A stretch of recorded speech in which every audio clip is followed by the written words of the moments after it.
Welcome back to our YouTube channel scholar Aarti. So आज की इस वीडियो में हम कवर करने वाले कंपैरेटिव पॉलिटिकल सिस्टम का यूएसए यूनिट नंबर 2। और इसमें आज हम कंप्लीट करेंगे इसके 4 थीम्स को, ठीक है, जिसमें हम constitution development, tradition, political, state, democracy, ये सब चीज़ों को कवर करेंगे जैसे हमने यूके में किया था। ठीक है, स्टार्ट करते हैं वीडियो को। अगर चैनल पे पहली बार आए हैं तो चैनल को सब्सक्राइब ज़रूर कीजिएगा, बेल आइकन जरूर दबाइएगा ताकि वीडियो का नोटिफिकेशन आपको टाइम टू टाइम मिलता रहे। And like, share and comment जरूर कर दीजिएगा। ठीक, संयुक्त राज्य अमेरिका है। संयुक्त राज्य अमेरिका जो होता है उत्तरी अमेरिका में स्थित एक संघीय गणराज्य है। ठीक है, ये गणराज्य जो होता है अपने जनसंख्या, क्षेत्रफल के आधार पर विश्व का तीसरा सबसे बड़ा देश माना जाता है। यह है 50 राज्य, एक संघीय जिला जिसे वॉशिंगटन डीसी कहा जाता है और 5 स्वयं शासित क्षेत्र, और इसके अलावा 50 अन्य राज्यों से अधिवस्त मिलकर बना है। अमेरिका की राजधानी वॉशिंगटन डीसी है, जबकि इसकी न्यूयॉर्क सिटी जो है उसकी आर्थिक नगरी है, यानी जैसे भारत में मुंबई है। ठीक है, ये देश जो था उत्तर में कनाडा, दक्षिण में आपको मैक्सिको, पूर्व में अटलांटिक, पश्चिम में प्रशांत महासागर से घिरा हुआ है। इसके साथ ही अमेरिका अपने राजनीतिक, सांस्कृतिक और क्षेत्रीय भौगोलिकता विविधता के चलते जो है अनूठा विश्व में एक अनूठा स्थान प्राप्त कर। ये देश लोकतांत्रिक मूल्य, व्यक्तिगत स्वतंत्रता, संघीय प्रणाली जैसे संघीय प्रणाली पर आधारित है। ठीक है, अमेरिका के संविधान की बात की जाए तो 1787 में इसे अपनाया गया था। दुनिया का सबसे पुराना और सबसे प्रभावी लिखित संविधान अमेरिका का माना जाता है। अमेरिका की अर्थव्यवस्था तो हम जानते ही हैं, विश्व की सबसे बड़ी अर्थव्यवस्था में से एक है अमेरिका। इसके साथ ही इसकी प्रौद्योगिकी क्षेत्रों में भी काफ़ी बड़े बड़े प्रौद्योगिकी हो गया, वित्त हो गया, रक्षा, नवाचार क्षेत्रों में भी इसने अपना वर्चस्व बनाया हुआ है। राष्ट्र कई सारे संयुक्त राष्ट्र, नाटो, G7 जैसे कई अंतर्राष्ट्रीय संगठनों का प्रमुख सदस्य है, जो वैश्विक राजनीति और सुरक्षा में एक निर्णायक भूमिका अदा करता है। स्टार्ट करते हैं अमेरिका को। तो अमेरिका में पहले हम बात करते हैं इसकी political traditions and constitution development, जो हमारी थीम फर्स्ट है। अभी तक हमने जो डिस्कस किया है वो है आपका ब्रीफली इंट्रोडक्शन ऑफ यूएसए, जो चारों थीम को कवर करता है। ठीक है, संयुक्त राज्य अमेरिका में जो संविधान के निर्माण की प्रक्रिया थी, एक बहुत लंबे चरण से होकर गुजरी है, जिसमें विभिन्न ऐतिहासिक घटनाएं शामिल होती हैं, संघर्ष, सामाजिक राजनीतिक बदलाव, एक परिवर्तन का ही परिणाम है आज अमेरिका। ठीक है, अमेरिका के संविधान का निर्माण की प्रक्रिया जो थी 18वीं शताब्दी के अंत में शुरू हुई, जब अमेरिका ब्रिटेन के उपनिवेशवाद से, अधीनता से मुक्त हो गया था।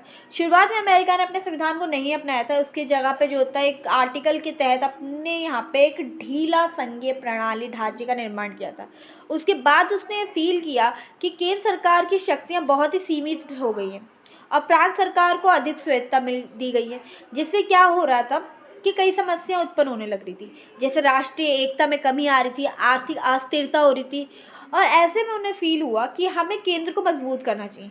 ठीक है, अब इसी को लेके जो होता है 1787 में फ्लोरिडा में एक आयोजित एक सम्मेलन होता है, जिसके बाद अमेरिका अपना संविधान का निर्माण करता है और संविधान को तैयार करता है। इस संविधान के अंतर्गत जो होता है अमेरिका ने अपनी शासन प्रणाली के आधार बनाई और इसी को आज फॉलो करता है, जो अमेरिका को एक मजबूत केंद्रीय सरकार के लिए मार्गदर्शन प्रदान करता है।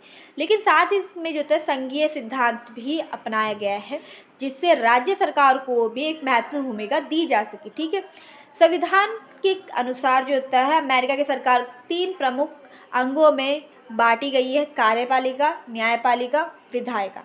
इससे क्या होगा कि शक्तियों का संतुलन रहेगा, किसी भी सरकार के किसी भी अंग को इतनी शक्ति नहीं मिलेगी वो अपने मनमानी तरीके से शासन कर सके। ठीक है, इसके साथ संविधान के अंतर्गत नागरिकों के अधिकारों को भी ध्यान में रखा गया है। बिल ऑफ राइट लाया गया था, जिसके तहत उनके न्याय प्रक्रिया का संरक्षण करना, अधिकार, व्यक्तिगत स्वतंत्रता, धर्म की स्वतंत्रता जैसे कई सारे अधिकारों को पेश किया गया था। अमेरिका के संविधान की प्रक्रिया प्रारंभ में जब आप देखोगे तो वो काफ़ी ज़्यादा सामाजिक आर्थिक मुद्दों से प्रभावित होती है, जिसके चलते अमेरिका के संविधान में कई बार संशोधन किए गए।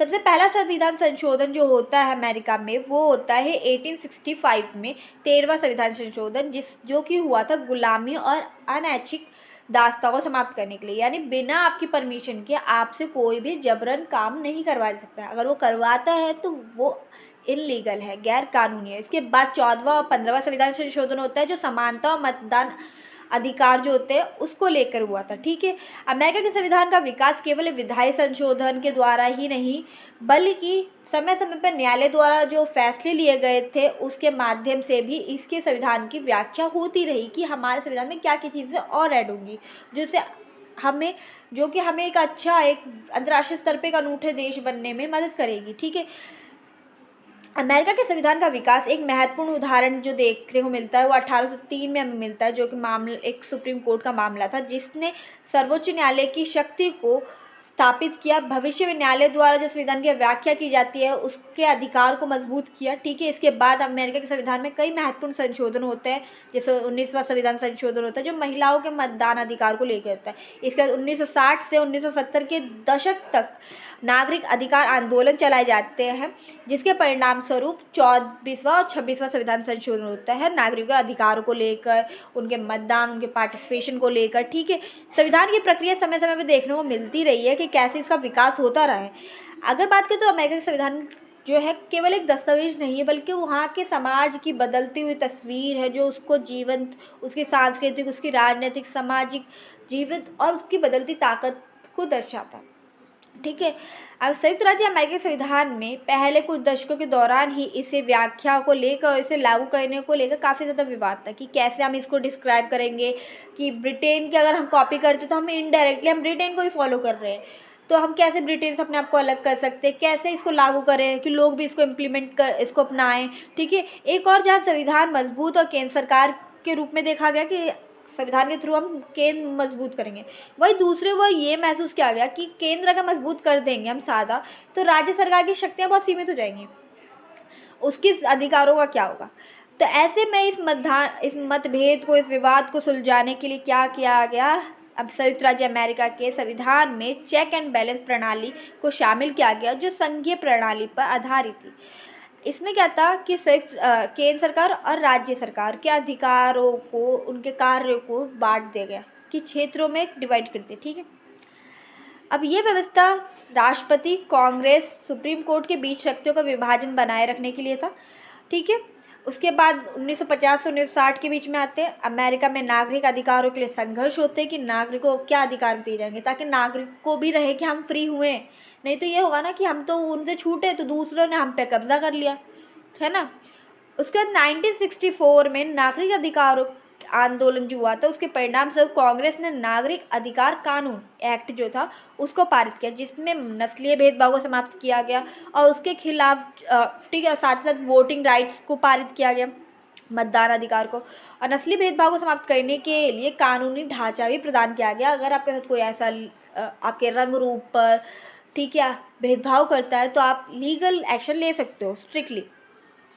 अमेरिका के संविधान का विकास जो है हमने देख ही लिया कि विधायी और न्यायिक प्रक्रिया के माध्यम से हुआ है, बल्कि अमेरिका में सामाजिक और राजनीतिक आंदोलनों ने भी काफ़ी ज़्यादा प्रभावित किया है। लोगों ने अपने आप को बताया, लोगों ने अमेरिका की सरकार को बताते रहे कि हमें भाई ये भी चाहिए, हमारे संविधान में हमारे लिए राइट भी चाहिए। अब डिफरेंट है, वहाँ पर समाज जो है बहुत ज़्यादा विविध है, डाइवर्स है, तो डाइवर्स में तो बहुत टाइप के लोग आ गए ना, अलग रेस के, अलग रिलीजन्स के, अलग कल्चर के, तो ऐसे में उनके साथ जो भेदभाव और डिस्क्रिमिनेशन बहुत कॉमन है, तो ऐसे के लिए एक प्रोटेक्शन तो होना चाहिए ना, तो उसको ध्यान में रखते हुए भी संविधान में किया गया। वास्तव में अमेरिका संविधान की प्रक्रिया जो ऐसे हम जानते हैं बहुत जटिल प्रक्रिया है, फिर भी अमेरिका के संविधान की जानकारी जो हम जब मिलती है वो बताते हैं कि अमेरिका संविधान के चलते उसको एक विकसित और एक जीवित देश और इसको मजबूत संविधान का निर्माण करने में बहुत मदद की है। अब अमेरिकी संविधान की विशेषता जो है आप इसी में से कवर करके आप समझ में आ सकता है कि अमेरिकी संविधान में 7 अनुच्छेद हैं, 27 संशोधन किए गए हैं। ये संघात्मक प्रणाली पर आधारित है जिसमें सत्ता का विभाजन केंद्र और राज्य सरकार के बीच में स्पष्ट रूप से किया गया है। ठीक है, इसके साथ ही सरकार के शक्तियों को 3 अंगों में विभाजित किया गया है। ठीक है, सत्ता का विभाजन कार्यपालिका, विधायिका, न्यायपालिका में किया गया है। इसके साथ अमेरिका में नागरिकों को कुछ मूल अधिकार दिए गए हैं जो कि बिल ऑफ राइट के तहत अमेरिका के संविधान के अंतर्गत जोड़े गए थे। ठीक है, उसके साथ आगे हम देखें तो अमेरिका संविधान की प्रक्रिया बहुत कठिन है, लेकिन उसमें जो कि उसको स्थायित्व प्रदान करती है। ठीक है, लोकतांत्रिक स्वरूप अमेरिका की है जो कि लोकतांत्रिक आदर्शों पर आधारित है, जिसमें नागरिकों का प्रतिनिधित्व दिया जाता है, उनको दिखाया जाता है कि हाँ भाई आपका ही शासन हो रहा है, आप पार्टिसिपेट कर रहे हो, चाहे इनडायरेक्टली कर रहे हो लेकिन आपका पार्टिसिपेशन है बहुत इंपॉर्टेंट। और सरकार जिसके थ्रू जो होता है प्रतिनिधि, वो हमारे लिए किसी भी कार्य को, किसी भी नीति को लेकर हमारे लिए जवाबदेह है, कैसे वो चीज़ कर रहा है, ठीक है। लचीला है, स्थायित्व, हालांकि ये कठोर संविधान है लेकिन इसे समय के अनुसार बदलना बहुत ज़्यादा ईजी है, ठीक है। राष्ट्रपति प्रणाली, अमेरिका में कार्यपालिका प्रमुख राष्ट्रपति तो जो सीधा जनता द्वारा चुना जाता है, और राष्ट्रपति शक्ति, जिम्मेदारी, नीति निर्माण, कानून व्यवस्था को लेकर जो होता है कांग्रेस यानी कि वहाँ के सदन के प्रति, संसद के प्रति जवाबदेह होता है। अब ये हो गया हमारा अमेरिका में उसकी political traditions and constitution development, ठीक है, संवैधानिक विकास। अब बात करते हैं अमेरिका के समाज और अर्थव्यवस्था की। तो अमेरिका की समाज अर्थव्यवस्था दुनिया की सबसे बड़ी अर्थव्यवस्था मानी जाती है, ठीक है। और इसकी समाज के बारे में अगर डिस्कस कर रहे हैं, अगर बात करें तो ये विविध समाज के रूप में जाना जाता है। अमेरिकी समाज जो है और अर्थव्यवस्था में अद्वितीय संतुलन बनाए रखता है। अमेरिका का समाज अत्यधिक विविधतापूर्ण है, जहाँ विभिन्न जाति, विभिन्न धर्म, संस्कृति, राष्ट्रीयता के लोग एक साथ मिलकर रहते हैं। ये विविधता अमेरिका की मूलभूत मूल्य, स्वतंत्रता, समानता, अवसर के आधार पर निर्मित हुई है। अमेरिका के समाज के लिए एक मुख्य आकर्षण ये की अवधारणा ये कि अमेरिकन ड्रीम जो इस बात पर आधारित है, इस विश्वास पर आधारित है, जहाँ हर व्यक्ति अपने सपनों, अपने प्रयासों के माध्यम से सफलता प्राप्त करता है। यहाँ शिक्षा, विज्ञान, कला, प्रौद्योगिकी, नवाचार में वैश्विक स्तर पर बहुत प्रभाव डाला है, ठीक है, संस्थानों ने विचारधारा। हालांकि अमेरिका समाज में नस्लीय भेदभाव और सामाजिक विभाजन, राजनैतिक ध्रुवीकरण जैसी चुनौतियों का सामना करना पड़ता ही है, ठीक है। अमेरिका की अर्थव्यवस्था को कहा जाए तो दुनिया की सबसे बड़ी और सबसे विकसित अर्थव्यवस्था में से एक है, जो मुख्य रूप से उसे पूंजीवादी सिद्धांतों पर आधारित है। यह अर्थव्यवस्था नवाचार, उद्यमिता, ठीक है, व्यापार, वैश्विक व्यापार पर आधारित है। इसके अलावा भी अमेरिका कृषि, विनिर्माण, सेवा, प्रौद्योगिकी क्षेत्रों में भी अपना काम कर रहा है ताकि उस क्षेत्र में भी, उस फील्ड में भी लीड कर सके। जैसे अमेरिका के सिलिकॉन वैली जो कि तकनीकी केंद्र और वैश्विक बेसिकली वित्तीय बाजार और अन्य देशों के लिए निवेश बाजार, खुला बाजार की अवस्था या व्यवस्था भी प्रदान करता है, ठीक है। ऊर्जा के क्षेत्र में अमेरिका ने हाल वर्षों में सेल ऊर्जा, ठीक है, गैस, नवीनीकरण ऊर्जा में बड़ी प्रगति की है, जो इसे ऊर्जा आत्मनिर्भरता की ओर ले जाता है। हालांकि अमेरिका की अर्थव्यवस्था की ताकत के बावजूद भी यह अर्थव्यवस्था आर्थिक रूप से इसके समाज में समानता देखने को मिलती है, जहाँ क्या होता है, संपत्ति और आय के आधार पर जो होता है समाज का एक बहुत बड़ा हिस्सा राज करता है। वही जो मध्य वर्ग है और निम्न वर्ग है वो अर्थव्यवस्था के क्षेत्र में अपने स्थिति को सुधारने की दिशा में संघर्ष कर रहे हैं, ठीक है। इसके साथ ही समाज, स्वास्थ्य देखभाल, शिक्षा, सामाजिक सुरक्षा क्षेत्र में असमानता स्पष्ट है। इसके बावजूद अमेरिका में जो अर्थव्यवस्था है, नवाचार है, वो रोज़ नए अवसर और नई स्थिति, ठीक है, और इन संकटों से उभरने में सक्षम है, जो कि वैश्विक मंच पर अमेरिका की आर्थिक शक्ति और इसे एक निर्णायक भूमिका प्रदान करते हैं जो अंतर्राष्ट्रीय नीति संस्थानों को प्रभावित कर सकती है, ठीक है।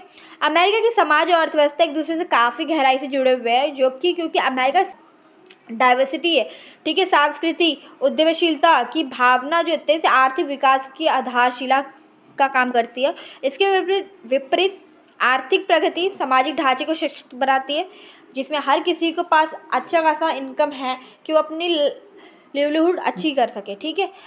हालांकि चुनौती अभी भी मौजूद है जीवन स्तर को सुधारने के लिए, ठीक है, लेकिन अमेरिका समाज और अर्थव्यवस्था इसे लोकतांत्रिक मूल्य, नवाचार, वैश्विक नेतृत्व के कारण भविष्य की संभावनाओं के लिए आशावान बनाए रहते, ठीक है।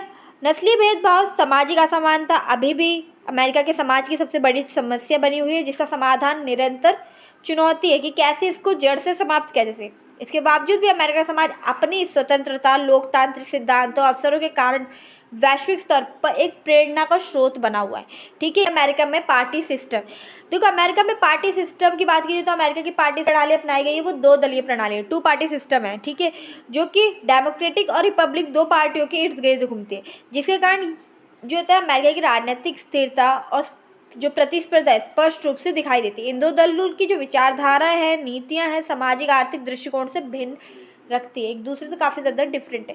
डेमोक्रेटिक पार्टी जो होती है, जो आमतौर पर प्रगतिशील, सामाजिक कल्याण, सरकार के अधिक हस्तक्षेप, सक्रिय भागीदारी को सुनिश्चित करती है, इस चीज़ का पक्षधार करती है कि हाँ भाई ये चीज़ें होनी चाहिए समाज। वही रिपब्लिक पार्टी क्या कहती है, रिपब्लिक पार्टी ये कहती है कि व्यक्तिगत स्वतंत्रता ज़्यादा होनी चाहिए, सरकार की सीमित हस्तक्षेपों आर्थिक उदारीकरण हो, ठीक है, जिससे बाजार खुलेगा तो सबको पार्टिसिपेट करने का मौका मिलेगा। सरकार इंटरफेयर करेगी तो क्या होगा। अगर इन दो दलों के उदय के बारे में बात की जाए तो 19वीं शताब्दी के अंत में जो था इन दो दलों का उदय हुआ था, ठीक है। अमेरिका की राजनीति में प्रमुख भूमिका अदा करते हैं ये दो दल। 18वीं शताब्दी के अंत में जो था फेडरलिस्ट और एंटी फेडरलिस्ट दो गुट थे, जो आगे चल के जो था डेमोक्रेटिक में गठन किया गया, ठीक है। और इसी प्रकार गुलामी व्यवस्था को दास्ता को समाप्त करने के लिए एक संघीय एकता के मुद्दे को बनाते हुए रिपब्लिक पार्टी का गठन किया गया था, ठीक है। कब किया गया था रिपब्लिक पार्टी का गठन? 1854 में, 1854 में। अब ये दोनों दलों अपने अपने समय पर अमेरिका की राजनीतिक में अपनी सत्ता को संभाले। अपनी जो चुनाव है प्रतिस्पर्धा वो राष्ट्रपति, कांग्रेस और राज्य स्तर तक ही सीमित है। इनके अलावा भी क्षेत्रीय दल हैं वहाँ पर, ठीक है। लेकिन इन दो दलों ने अमेरिका के पॉलिटिक्स में जो फ्रेमवर्क है उस पर बहुत इंपॉर्टेंट रोल प्ले किया। प्रत्येक दल अपना राष्ट्रीय, राज्य, स्थानीय स्तर पर अलग अलग संगठित होते हैं जो स्वतंत्र रूप से कार्य करते हैं। यह प्रणाली जो होती है स्थानीय आवश्यकता के अनुसार उम्मीदवारों को, नीतियों को नियोजित करने में सहायक है। इसके अलावा दल की कार्यप्रणाली में जो है प्राइमरी चुनाव के महत्वपूर्ण योगदान होते हैं, जिसके अनुसार जो तक क्या कहते हैं दलीय का निर्माण किया जाता है, उसकी नीति निर्माण की जाती है, उम्मीदवार को चुना जाता है। उसके बाद बताया जाता है कि हाँ हमारा उम्मीदवार ये है जो राष्ट्रपति पद के लिए नामांकित किया जा रहा है, ठीक है, ऑफिशियली। हाल के दशकों में डेमोक्रेटिक और रिपब्लिक पार्टी के बीच में विचार आए, जिससे राजनीतिक अधिक विकृत हो गई है, ठीक है। इसके साथ ही आर्थिक नीतियाँ और विदेशी नीतियों ने भी दोनों दलों के दृष्टिकोण भिन्न है, ठीक है। आर्थिक नीति देखी जाए, विदेशी नीति जाए तो दोनों का अलग अलग कॉन्सेप्ट है, ठीक है। कोई एक कहता है उत्तर जाओ तो कोई पश्चिम जाओ। संयुक्त राज्य अमेरिका की दलीय प्रणाली समय समय पर विकसित हुई और इसका प्रभाव राजनीतिक, उसके लोकतंत्र पर गहरा प्रभाव है। यह प्रणाली न केवल राजनीतिक स्थिरता और उसको सुनिश्चित करती है, बल्कि नागरिकों को सरकार की दिशा तय करने में अवसर प्रदान करती है। क्लियर।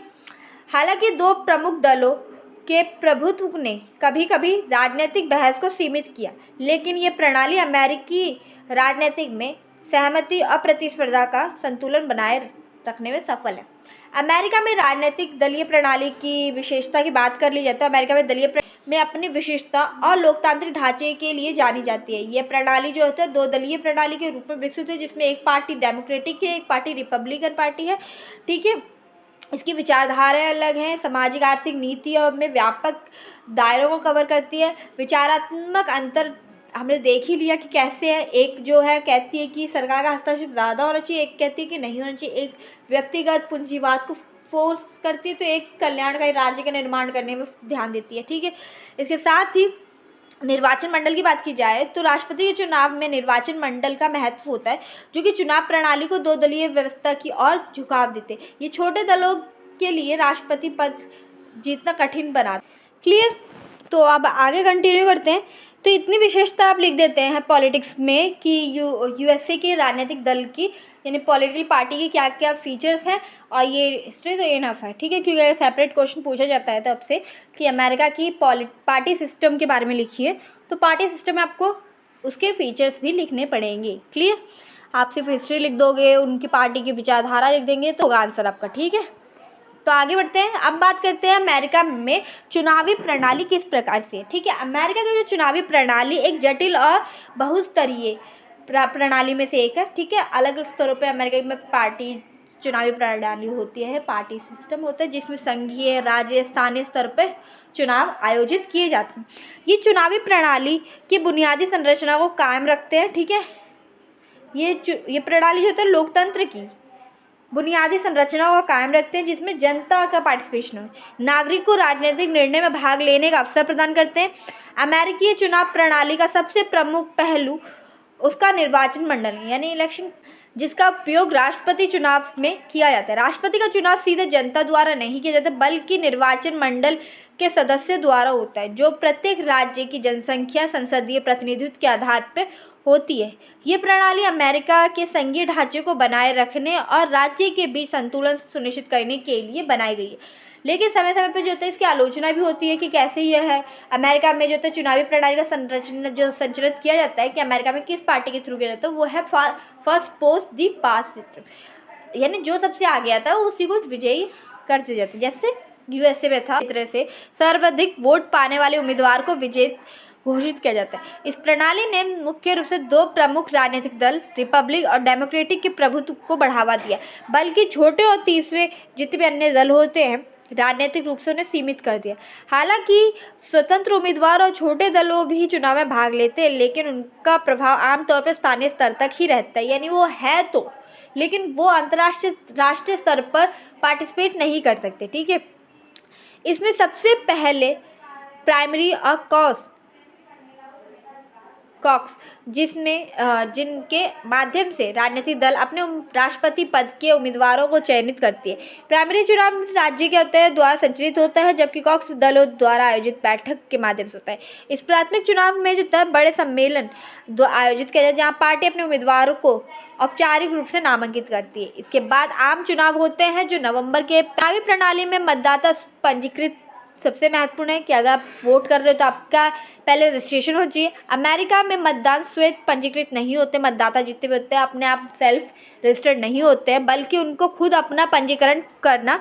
इसी प्रक्रिया में कई बार जटिलता उत्पन्न होती, समस्या होती है। यहाँ अलग अलग राज्यों में अलग अलग तरीक़ों से संचालित होता है। कुछ राज्यों में राज्य ने ऑटोमेटिक रजिस्ट्रेशन और मेल इन वोटिंग जैसे उपायों को लागू किया, जबकि अन्य राज्यों में मतदाता पहचान कानून पंजीकृत प्रक्रिया के द्वारा इन्हें कानूनी रूप से पंजीकृत होना पड़ता है।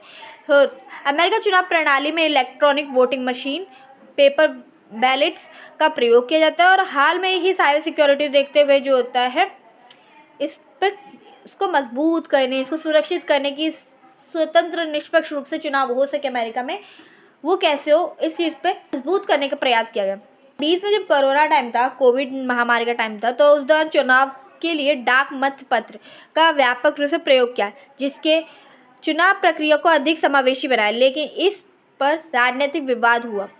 इस चुनाव प्रणाली में धन का प्रभाव भी ज़्यादा होता है। ठीक है, जैसे इंडिया में वो इलेक्शन आते नहीं कि उनके पास एक फंड एलोकेट हो जाता है, उस फंड के अंडर ही उन्हें अपना प्रचार प्रसार करना होता है। इसी प्रकार अमेरिका में चुनाव भी होते हैं, तो उसके लिए धन प्रभाव का जो प्रभाव होता है वो भी काफ़ी ज़्यादा जुड़ा हुआ है। 1910 में सुप्रीम कोर्ट के एक सिटीजन यूनाइटेड बेनाम FEC फैसले ने राजनीतिक फंडिंग पर कई प्रतिबंध हटा दिए, जिस पॉलिटिकल एक्शन कमेटी और धनगणनीय व्यक्तियों का प्रभाव बढ़ गया। धनगणनीय व्यक्ति यानी कि अमीर तबके के लोग आलोचना का विषय बनी रहती है, क्योंकि बड़े धनबल वाले धनवान व्यक्तियों के कारण चुनावों में असमानता उत्पन्न होती है। अमेरिका की चुनाव प्रणाली नागरिकों की व्यापक प्रतिनिधित्व प्रणाली प्रदान करती है, लेकिन इससे मजबूत जटिलताएं और असमानताएं लोकतंत्र को भी चुनौती देती है। इसके बावजूद ये प्रणाली अमेरिका के बहुलतावादी समाज और संघीय ढांचे की स्थिरता समावेशिता बनाए रखने में एक महत्वपूर्ण भूमिका अदा करती है। अब संघीय व्यवस्था कैसे कि अमेरिका के अंदर जो संघीय ढांचे पर आधारित है, उसकी शासन प्रणाली किस पर आधारित है? संघीय ढांचे पर आधारित, जिसमें राष्ट्रीय सरकार और 50 राज्यों के बीच शक्तियों का विभाजन है। यह संघीय व्यवस्था अमेरिकी संविधान के तहत काम करती है। जिसे 1787 में ठीक है अपनाया गया था। इस राष्ट्र को एकीकृत करने और व्यक्तिगत राज्य की स्वतंत्रता बनाए रखने के उद्देश्य से बनाया गया था। अमेरिका में संघीय सरकार के तहत सरकार के 3 प्रमुख शाखाओं में विभाजित कर दिया गया था, अंगों में कार्यपालिका, विधायिका, न्यायपालिका में। यह शक्ति का वितरण सुनिश्चित करता था कि सरकार की प्रत्येक शाखा एक दूसरे से स्वतंत्र रहे, परंतु एक दूसरे पर निगरानी रखे।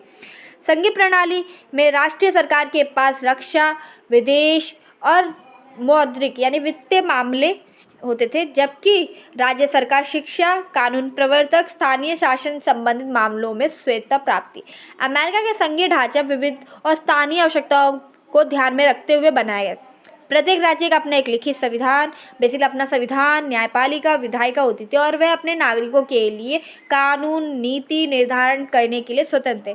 हालांकि संविधान के तहत कुछ शक्तियाँ राष्ट्रीय सरकार को भी विशेष रूप से सौंपी गई थी, जैसे युद्ध की घोषणा करना, वित्त जारी करना, मुद्रा जारी करना, अंतर्राष्ट्रीय व्यापार पर नियंत्रण करना। ठीक है, 10वां जब संविधान संशोधन किया गया तो इसमें राज्य के अधिकारों को सुरक्षित किया गया, जिसमें कहा गया कि जो शक्तियाँ संघीय सरकार के पास नहीं है या उन्हें नहीं सौंपी गई, वो सारी शक्तियाँ, वो सारे अधिकार राज्य सरकार और जनता के पास रहेंगे। ठीक है, यह प्रावधान संघीय और राज्य सरकार के बीच में संतुलन बनाए रखने के लिए आधार से उद्देश्य से किया गया था। अब संघीय व्यवस्था के बावजूद भी जो था अमेरिका में कई ऐसे पहलू थे जो उसे एकात्मता की ओर ले जाए थे, एकात्म शासन व्यवस्था की ओर ले जाए। उदाहरण के लिए बात की जाए तो संविधान की सर्वोच्चता का सिद्धांत, जो ये सुनिश्चित करता था कि संघीय कानून और संविधान जो है राज्य के सबसे ऊपर है। अब 50 राज्य है, अगर संघ ने कुछ बोल दिया, कोई कानून पास कर दिया, या संविधान में जो चीज़ है वो सबसे ऊपर रहेगी। ठीक है, उस चीज़ को फॉलो की जाएगी, ना कि जो राज्य के ने बोला उसने किया। ठीक है, जैसे भी राज्य और संघीय कानून के बीच संघर्ष होता है तो संघीय कानून को ही प्राथमिकता दी जाएगी। इसके अलावा सुप्रीम कोर्ट संघीय व्यवस्था में विवादों को हल करने और संघ और राज्य सरकार के बीच शक्ति के दायरे को स्पष्ट करने में एक महत्वपूर्ण भूमिका अदा करती है। ये कोर्ट के संविधान की व्याख्या करता है और ये सुनिश्चित करता है कि राज्य और संघ सरकार अपने अधिकार क्षेत्र से बाहर ना जाए। उनको जो राइट दिए गए, उनका जो कर्तव्य है, वो उस चीज़ को फॉलो करें। अमेरिका के संविधान संघीय व्यवस्था में सहकारी संघवाद और प्रतिनिधि फेडरलिज्म तत्व शामिल है। सहकारी संघवाद के तहत क्या है कि संघीय और राज्य सरकार शिक्षा, परिवहन, स्वास्थ्य जैसे क्षेत्रों में साथ में मिलकर एकजुट कार्य कर सकते हैं। इस मॉडल के समाधान में साधन में और जिम्मेदारी को साझा करना। दूसरा स्पर्धात्मक संघवाद है, उसमें राज्य के बीच आकर्षित करने के लिए प्रतिस्पर्धाशील बनाता है। संघीय व्यवस्था के तहत राज्य की स्वायत्तता समय समय पर चुनौतीपूर्ण रही है कि वो कहाँ कब स्वतंत्र है, इस चीज़ को लेकर उसमें चुनौती समस्या हमेशा बनी रहती है। ठीक है, जैसे गृह युद्ध होते हैं तो संघीय एकता राज्य के अधिकारों के बीच संघर्ष का चरम उदाहरण है। इस युद्ध ने यह सुनिश्चित किया कि संघ सरकार को सर्वोच्चता प्राप्त है और राज्य सरकार जो है या राज्य संघ से कभी अलग हो ही नहीं सकता, वो उसके तहत ही रह के कार्य है। आधुनिक समय में भी जो देखा जाए तो नागरिक अधिकार आंदोलन, पर्यावरण आंदोलन, स्वास्थ्य देखभाल, सुरक्षा, ये क्षेत्रों में जो है मुद्दों को लेकर संघ और राज्य सरकार के बीच में विवाद जो था हमेशा बना रहता है। संघीय ढांचे का एक अन्य महत्वपूर्ण पहलू राज्य के बीच में समानता है। राज्य के बीच में बेसिकली समानता को लेकर कि हमारे पास क्या राइट है। ठीक है, संविधान में प्रावधान है कि प्रत्येक राज्य को समान अधिकार कर्तव्य प्राप्त होंगे। हालांकि राज्य की जनसंख्या, अर्थव्यवस्था, क्षेत्रफल, इन सब में भिन्नता है, लेकिन फिर भी सभी राज्यों को सीनेट में समान प्रतिनिधित्व दिया है। प्रत्येक राज्य से 2 सीनेट चुने जाते हैं। सभा में प्रतिनिधित्व जनसंख्या के आधार पे होना चाहिए कि जहाँ जितनी जनसंख्या उसके आधार पे ही हम उनके प्रतिनिधित्व लाएंगे। अमेरिका की संघीय प्रणाली आर्थिक सामाजिक गतिशीलता को बढ़ावा देती है और यही राज्य को अपने कानून और नीति को बनाए रखने जो है बदलने की अनुमति देती। उदाहरण के लिए हमने बताया ही था। ठीक है, अमेरिका संघीय ढांचे न केवल उसकी विविधता को स्वीकार करता है बल्कि उसे मजबूत बनाता है। ठीक है, उसने माना कि अलग अलग राज्य हैं, अलग अलग उनके संविधान है, उनकी जनसंख्या अलग है, उनका भौगोलिक क्षेत्र अलग है, उसका आकार अलग है, लेकिन इसके बावजूद भी जो है उनको मजबूत बनाने के लिए संघीय और संविधान का प्रयोग किया गया जिसको मजबूत बनाता है। राज्य की स्वतंत्रता और संघीय सरकार को ये प्रणाली स्थानीय और राष्ट्रीय आवश्यकताओं के बीच संतुलन बनाए रखना और अमेरिका को वैश्विक राजनीतिक और अर्थव्यवस्था में एक महत्वपूर्ण स्थान प्रदान करने में एक अहम भूमिका अदा करती है संघीय प्रणाली, ताकि सब कुछ इक्वल चले, जो ऐसा वो चाहते वैसा। तो ये था हमारा संविधान अमेरिका। ठीक है, तो अमेरिका मैंने पढ़ लिया, उसकी राजनीतिक परंपराएं, उसका लोकतंत्र का विकास, उसकी प्रणाली, दलीय प्रणाली, चुनाव की प्रणाली, समाज, अर्थव्यवस्था और साथ ही साथ उसकी संघ व्यवस्था, संघीय व्यवस्था, जिसमें एकात्म व्यवस्था का भी कुछ ना कुछ अंश उसमें देखने को मिला, जैसे कि ब्रिटेन में था। ठीक है, जहाँ एकात्म था लेकिन उसमें संघीय रूप देखने को मिलता है। ठीक है, तो मिलते हैं नेक्स्ट वीडियो में। वीडियो अच्छी लगे तो लाइक करें, शेयर करें और कमेंट करें। ठीक है, और चैनल पर नए हैं तो सब्सक्राइब करें।